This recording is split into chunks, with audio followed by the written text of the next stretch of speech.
After 10 freaking years of dating, I was finally about to marry my CEO girlfriend. Yet 10 years. But then, boom, her assistant straight up photoshopped me out of our wedding photo and swapped himself in, then had the audacity to project it on the big screen. But her friends instantly busted out laughing, throwing jokes like it was comedy night. This version looks way better. I never realized Angelica and Joseph look so much like a married couple. Cut it out. Charles is such a jealous guy, he might totally lose it. I barely reacted, just muttered, yeah, they do look like a couple. When I turned to look at Angelica, I realized she hadn't even heard me. At all. She was staring at that edited wedding photo, eyes full of obvious shyness and affection. No hiding it. I let out a cold little chuckle, then walked out of that suffocating hall. Right after that, I dialed a number I hadn't called in forever, my father. Old man, I agree to the arranged marriage you set up. Chapter 1. The moment I hung up, Angelica's call came through. Charles, can you stop being so dramatic? We're getting married and the groom is missing. Even if you're mad about the photo, Joseph already apologized. What more do you want from him? All I could do was smile bitterly. She didn't even notice I'd left the hall. Honestly, not shocking. Her eyes had been filled with Joseph for a long time now. There just wasn't space for me anymore. She kept going. Joseph had already explained everything. His mom was seriously ill and just wanted to see him married. He only edited our wedding photo to make her happy. Can't you be a bit more understanding? I opened my mouth, and nothing came out. Whenever it came to Joseph, Angelica always expected me to be the bigger person. When Joseph screwed up a project I'd busted my ass to close, she told me to be mature about it. Now Joseph straight up sabotaged our wedding, and she still wanted me to be mature. Truth was, she just didn't care about the things I cared about. I'm ordering you to come back right now. We still have an important client dinner after the wedding. And just like that, she hung up. Angelica was pissed. Normally, anytime she got mad and started giving orders, I'd rush back like an idiot just to please her. But not this time. I didn't want to obey her anymore. Right then, my father sent me the address for the arranged date. As I clicked it, a message from Joseph popped up. He sent a photo, Angelica in the wedding dress I picked for her, pressing her chest tight against Joseph's arm, staring at him with pure affection. Then the text hit, Charles, you're lucky, your wife's body is a real blessing. Don't thank me, I'm just doing you a favor by breaking her in. Oh, and by the way, I prefer the right one. Seems a bit uneven now. After the wedding, make sure you squeeze the left more. Even through the screen, I could feel Joseph's smug, punchable face. If this had happened before, I would have stormed back into the hall and decked him. No hesitation. But now, I felt nothing. The only thought in my head was, my hand felt dirty after holding Angelica's today. This wasn't even the first time Joseph had provoked me like this. So the wedding photo stunt? I didn't need to guess. Of course it was his idea. And yet, Angelica always believed him, no questions asked. Even when I showed her Joseph's messages, she'd pretend not to see them. Instead, she'd snap at me, can you just grow up and stop making a scene? The ringtone dragged me out of my thoughts. I'd already answered without realizing it. Angelica's furious voice exploded through the phone. Charles, what did you say to Joseph? He said he was going to convince you to come back, but now he's crying alone. I couldn't help it, I laughed. Angelica, keep defending Joseph. Keep blaming everything on me. I'm done. I won't fight anymore. Because I don't care anymore. This relationship ends here. Whatever he said, just take it as truth. Also, I'm not coming back. And with that I hung up. I raised my hand and stopped a taxi. Following the address my old man gave me, I went to meet the woman he had arranged for me, Selena. She was petite and delicate in appearance, but her first words surprised me with their poise and composure. Charles, from what I understand, you're about to get married. So why are you sneaking off to a blind date behind your fiancé's back? I was racking my brain trying to figure out how to explain when Angelica's name popped up on my screen again. I was about to decline the call, but Selena suddenly said, "It's okay, Charles. You can take the call." I glanced at her, then down at my phone. where Angelica's name still hadn't been changed from the affectionate nickname I used to call her. Bracing myself, I answered, "Charles, are you trying to humiliate me on purpose today? I've told you 1,000 times, Joseph is just my assistant. There's nothing between us. It's just a wedding. If you're so hung up on it, I can throw you another one." Stop being so ungrateful. Even without speakerphone, Angelica's voice was so loud that people nearby began turning to stare at me. We'd been together for 10 years. For 10 years she held the power over whether or not we got married. And now I no longer cared about it at all. That won't be necessary. I wish you and Joseph an everlasting love. I hung up and let out a long breath, just about to explain things to Selena, only to meet her gaze, a sly and amused smile playing at the corners of her lips. "No need to explain, Charles. I'm quite satisfied with you. I've cleared my afternoon schedule. Let's go get the marriage certificate first." Chapter 2. After leaving the Civil Affairs Bureau, I sent a photo of our marriage certificate to my old man. He immediately transferred me a large sum of money, telling me to throw a grand and impressive wedding. Just as I turned around, I saw Selena fiddling with her phone. Curious, I leaned over and saw that she had posted our couple photo and the picture of the marriage certificate online. She was now busy replying to comments from her friends in the comments section. A natural, joyful smile spread across her face, so genuine it left me momentarily dazed. I pulled out my phone intending to see what she was saying, but I quickly realized we didn't have any mutual friends. The only interaction I could see was my father giving the post a like. Instead, I accidentally came across a tweet from Joseph. It was a video of him and Angelica continuing with the wedding. The caption read, "Got married out of nowhere. Wild day, folks." In the video, Angelica walked through the ceremony beaming with happiness, confidently declaring, "I do."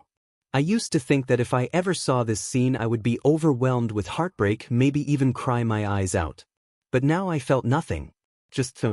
Angelica gave Joseph's tweet a big like. Employees from our company flooded the comments section with congratulations. I always knew how Angelica and assistant Joseph were the real deal. My ship finally sailed, right? Unlike Charles. Angelica's a graceful white swan. Did anyone seriously think a toad like him could hold on to her? Neither of them issued any clarification or denial. From the very beginning of our relationship, Angelica never let me post anything official or public about us. Once I secretly posted a photo of us together. She immediately jumped in to clarify things in the comments and later ordered me to delete it. Back then I thought she just didn't want her private life out in the open. But now I see the truth. She simply didn't love me.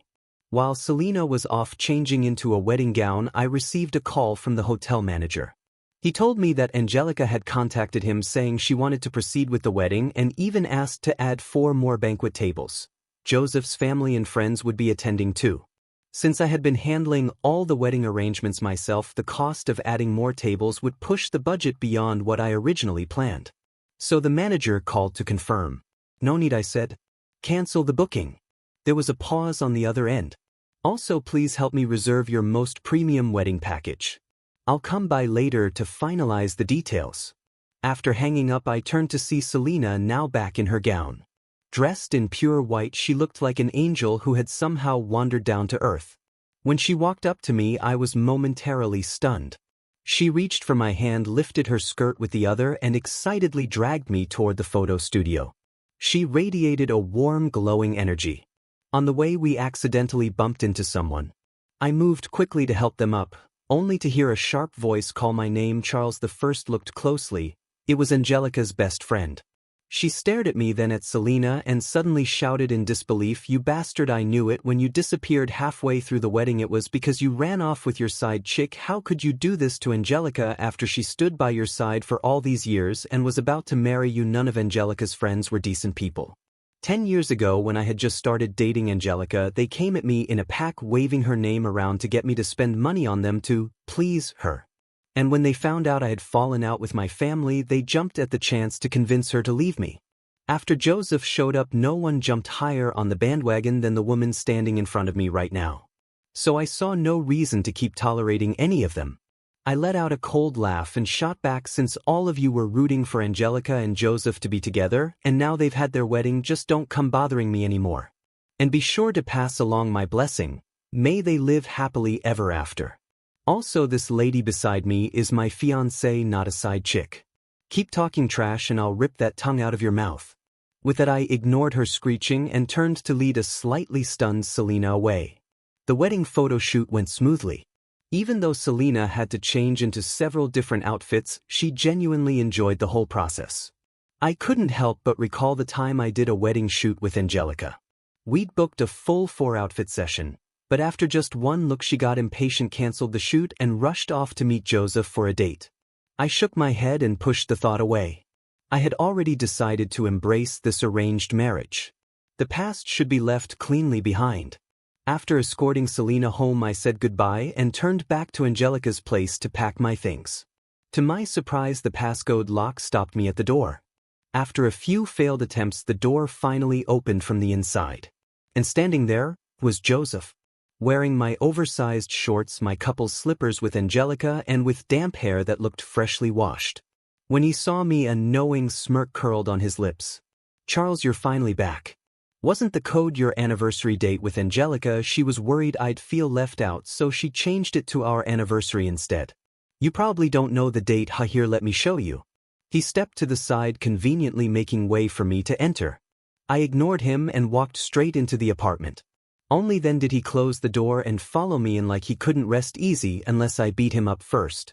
Apparently Angelica had heard the door shut because she stepped out of the bathroom, wearing nothing but a bath towel. "Joseph, didn't I tell you to grab me a pair of panties from the bedroom?" She was mid-sentence when she saw me. Her entire face stiffened, visibly flustered. "Charles, Joseph and I were just at a business dinner nearby. He just came up to rest a little. Nothing happened. Don't get the wrong idea." Their relationship was practically written all over the walls at this point. There wasn't any more room left for misunderstanding.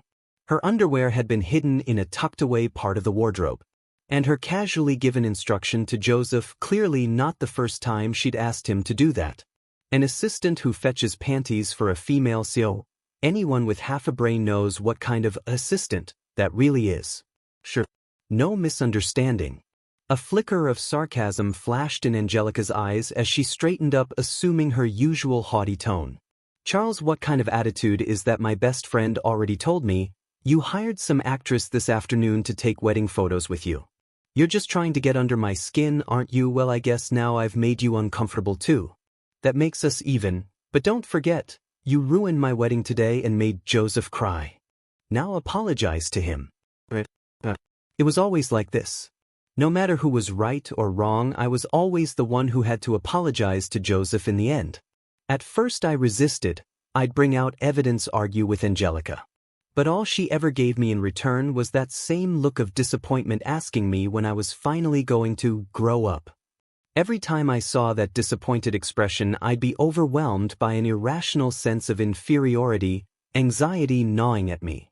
Because I was afraid she would leave me. But all that ever got me was more and more shameless behavior from her and Joseph.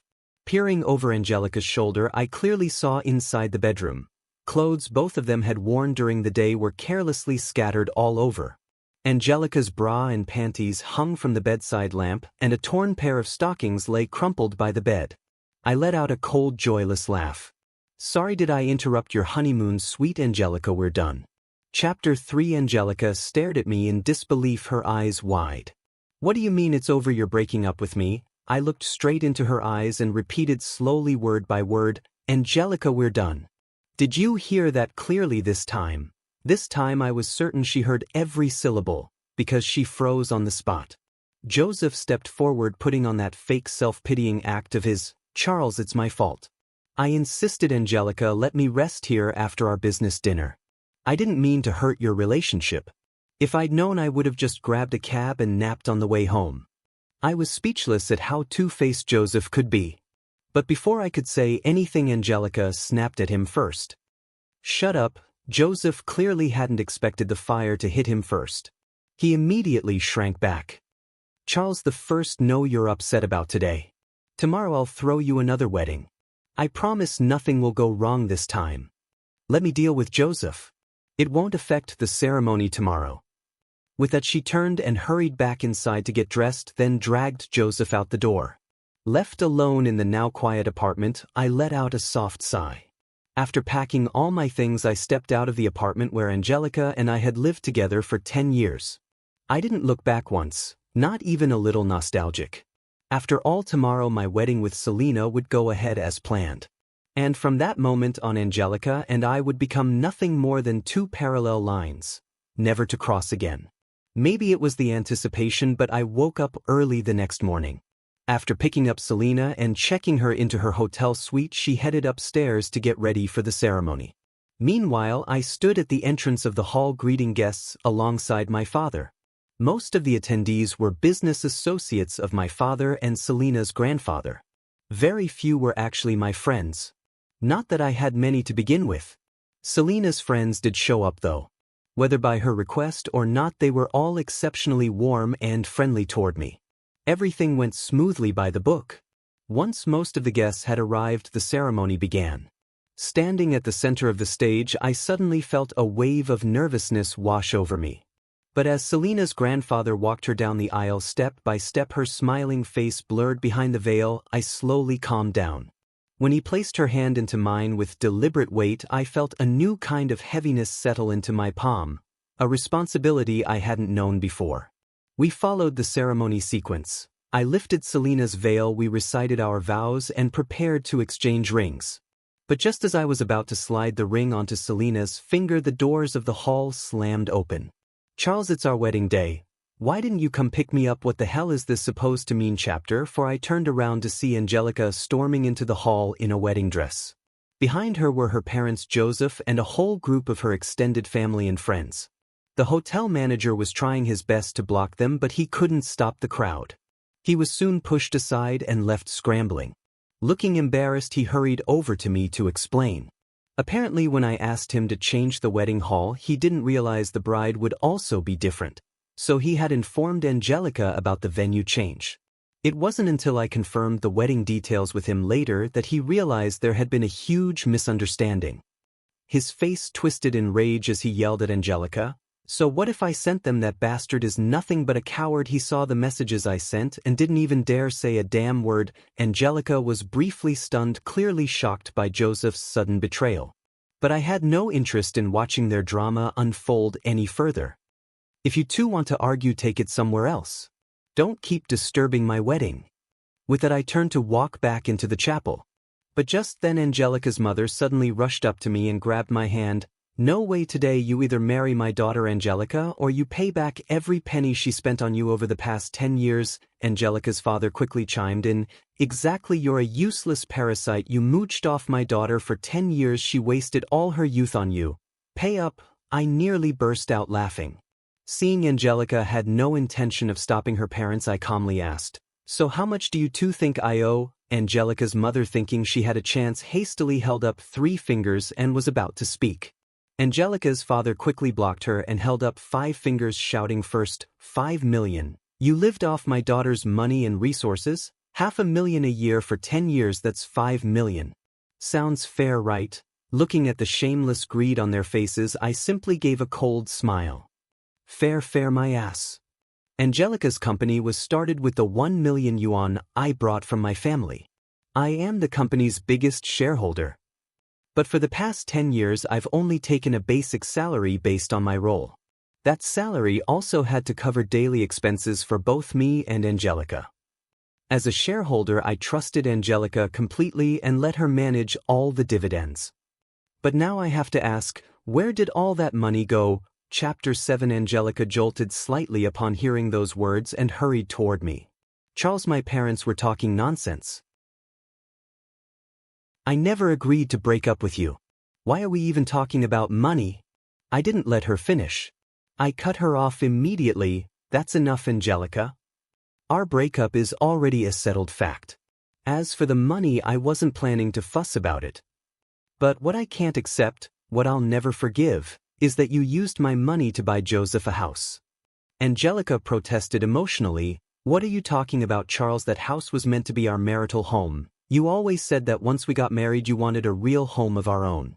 So I wanted to surprise you. That's why I bought it." The look I gave Angelica was like watching a hopeless clown, and my voice was completely devoid of emotion. Even now you're still taking me for a fool." Angelica fell silent. The truth was she knew exactly what she had done. But she always assumed I wouldn't do anything. Banking on the fact that I loved her, she acted with impunity. But none of that mattered anymore. My wedding was about to begin and I was stepping into a new life. As I turned away, a sudden thought crossed my mind. I looked back and said coldly, maybe I used to be a coward, thinking that if I backed down everything would work out in the end. But now I don't think that way anymore. The more I backed down, the more you pushed. So now I'm taking back everything I lost. Then I turned and walked into the wedding hall. My wedding with Selena went smoothly. During the banquet I drank quite a bit. The old man sitting below the stage glared at me every time he looked up as if he wanted to kick me to death. I knew exactly what he was thinking, worried that I'd drink too much to perform later and mess up his chances of becoming a grandfather. But Selena stayed by my side the whole time, quietly and warmly smiling, until we were escorted into our wedding suite. In a hazy state I heard Selena's soft voice comforting me, "You've had a rough time all these years." And then I buried my head in her lap and cried my heart out. The next morning I woke up to find my suit still on and Selena sleeping beside me, leaning against the headboard. A wave of guilt surged in my chest. But at the same time a small sense of relief crept in, relief that I had agreed to this marriage arranged by the old man. After we visited Selena's family, the whole marriage ordeal was finally complete. Next it was time to settle the debts. With the legal team sent by the old man, I went to Angelica's company. Angelica was in her office, clearly distressed, because Joseph had vanished. Apparently after they left my wedding that day, Joseph packed up some valuables and project documents and ran. Among the valuables was the property deed to the house Angelica bought for him. When Angelica saw me, her first instinct was to order me around as usual. It wasn't until she saw the people behind me that she realized why I had come. "Charles, you told me not to cause a scene at your wedding, and I didn't. Do you really have to disregard everything we shared over the past 10 years? I had always been the largest shareholder of Angelica's company. That fact had never changed. Over the past 10 years she had diluted her own shares multiple times for the sake of the company's growth, but never once touched mine. But that wasn't out of any lingering affection between us. It was simply because even though those shares were mine, she controlled them. I had always followed her lead without question. She was the tyrant of the company. And by diluting her own stake she also avoided public criticism. But the man she thought would never leave her had finally been pushed to the other side. Chapter 8. I decided to restructure and rebuild Angelica's company entirely. Naturally, there would no longer be a place for her. When Angelica heard the news, it was as if she had found a last lifeline. She dropped to her knees in front of me, pleading, "Charles, you still want this company because it holds our memories together, right? Please think about our past. Can't you let me stay? It's okay that you're married. I can be your mistress. I know so many tricks now. I'll be good, not like Joseph. I'll keep it a secret. I won't let your wife find out. Okay, Charles." Up until today, even though Angelica and I had become strangers, I never imagined there'd come a day when she would utterly disgust me like this. Suppressing the repulsion rising in my chest, I spoke calmly, "If you could prove your ability to manage the company, maybe, just maybe, you'd still have a chance. But now that chance is gone. The old man, my father-in-law, is a pure businessman. Acquiring Angelica's company was in his eyes a move of perfect timing and opportunity. That's why he was willing to support me. To be fair, getting the company to its current value did take some skill on Angelica's part in addition to my backing. From a purely profit-driven standpoint, perhaps the old man might have let her continue running the company. Unfortunately for her, he witnessed her outrageous behavior at my wedding. He didn't step in to stop it, not because he didn't care, but because he wanted her family, and Joseph to make a complete fool of themselves in public. He let them put on a full-blown farce, just like clowns on a stage. But I have no doubt he's already mentally labeled Angelica as unstable, a liability. And no one in their right mind would entrust their business to a lunatic. After leaving a professional team in charge at the company, I headed out to pick up Selena. Coincidentally, I ran into Angelica, who was leaving the company with a box in her arms. I rolled down the window and gave her one last reminder, like I said before, I will hold you fully accountable for using my credit card without permission. You better find Joseph or you'll be the one taking the fall for this. Angelica gifting Joseph a house was legally just a donation. But the card she used was mine. If I press charges for unauthorized use of my bank card, she's the only one who would end up in jail. But I didn't want Joseph to get off that easily. And sure enough, when people are in crisis, their motivation skyrockets. Just 2 days later, Angelica messaged me to say she had found Joseph. Turns out he was hiding out in the very house Angelica had bought for him. When we found him, he had just called over an in-home massage therapist. Angelica nearly exploded on the spot at the sight. She had bought that house in hopes of playing the role of a sugar mommy in disguise, a modern-day golden cage for her man. But she never imagined Joseph only cared about her money.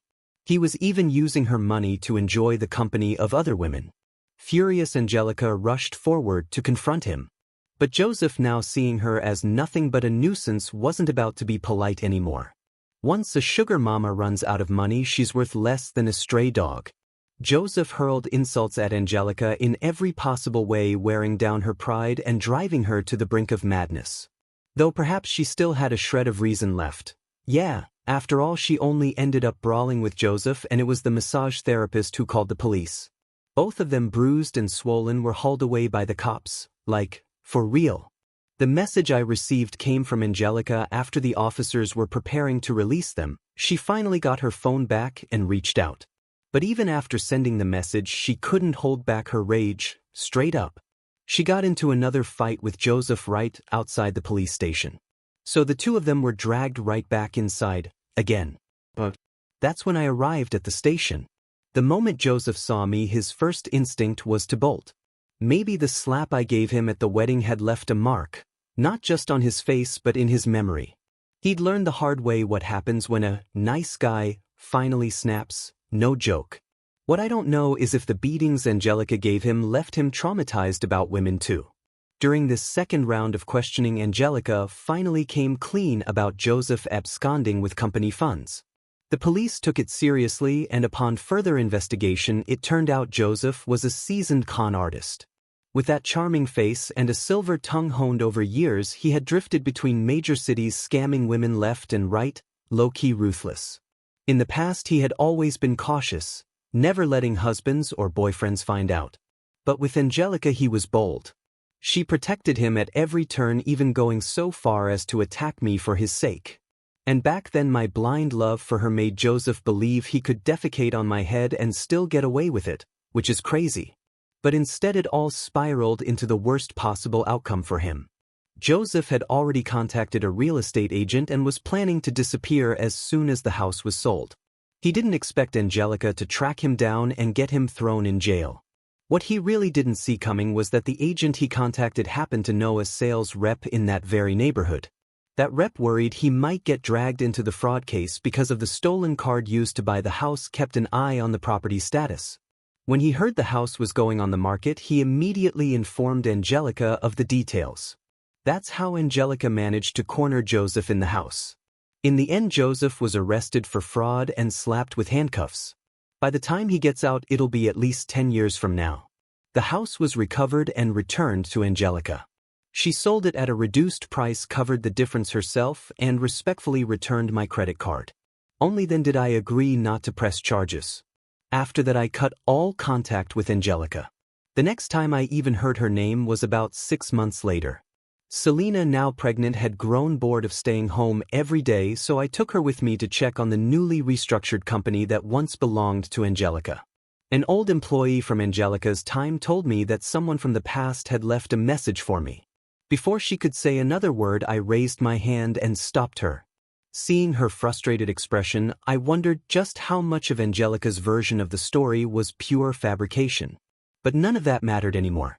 I gently placed my hand on Selena's belly.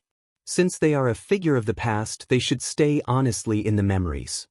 Because the new person has already stepped forward and will never look back.